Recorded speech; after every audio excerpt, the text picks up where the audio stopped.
கொடநாடு பகுதியிலிருந்து இன்றைக்கு உங்களோடு கூட இந்த காலையில ரேமா வேர்ட். இந்த மலையிலிருந்து பின்னாடி தெரியுதுங்களா அந்த சின்ன கிராமம், என்ன அழகா இருக்கு பார்த்தீங்களா?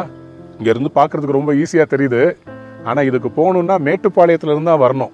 நான் இங்க இந்த ஊட்டியுடைய கோத்தகிரி பக்கத்துல இருக்கிற கொடநாடுல இருந்து பேசுறேன்.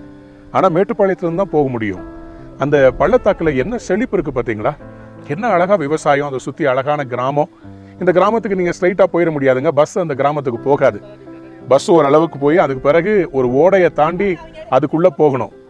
நாங்க தங்கி இருக்கிற அந்த வீட்டில இருக்கிற அருமையான தேவனுடைய பிள்ளைகள் சொன்னாங்க, அவங்களுடைய தகப்பனார் செல்வராஜ் வாத்தியார்னா ரொம்ப ஃபேமஸ். அவங்க இந்த கிராமத்துக்கு யாருமே போக மாட்டாங்க. இந்த கிராமத்துல போய் அவங்க ஸ்கூல் வாத்தியாரா இருந்து கவர்மெண்ட் இருந்து விசேஷ டீச்சர்ஸ் அவார்டு வாங்கியிருக்கிறாங்க. இதுல என்னன்னா, இந்த கிராமத்தை நீங்க பாக்குறீங்களே, இந்த கிராமம் வந்து ஒரு செக்லூடட் கிராமம். இந்த கிராமத்துக்குள்ள எல்லாரும் உள்ள போக மாட்டாங்க. ஆனா அந்த பள்ளத்தாக்கை எவ்வளவு செழிப்பா வச்சிருக்காங்க பாத்தீங்களா? கடவுளும் இன்னைக்கு உங்களை பார்த்து அப்படிதான் சொல்றார், நீ தனியா இருந்தாலும் உன்னை செழிப்பா மாற்றுவேன். நீ இன்றைக்கு யோசிக்கிற, நான் எல்லாரோட தாழ்விடத்துல இருக்கிற, மற்றவங்க எல்லாம் உயரமா இருக்கிறாங்க. உயரம் தாழ்வு அப்படின்றது பெருசு இல்லைங்க. நீங்க இருக்கிற இடத்துல செழிப்பு இருக்குதான முக்கியம்.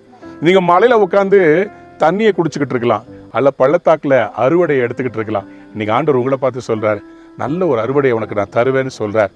வேதத்துல நீங்க ஏசாயா 65 அதிகாரம் 10 வசனத்தை வாசித்து பாத்தீங்கன்னா, கர்த்தரை தேடுகிறவர்களுக்கு, என்னை தேடுகிற என் ஜனத்துக்கு சாரோன் ஆட்டு தொழுவமாகவும் ஆகோரின் பள்ளத்தாக்கு மாட்டுக்கடையாகவும் இருக்கும்.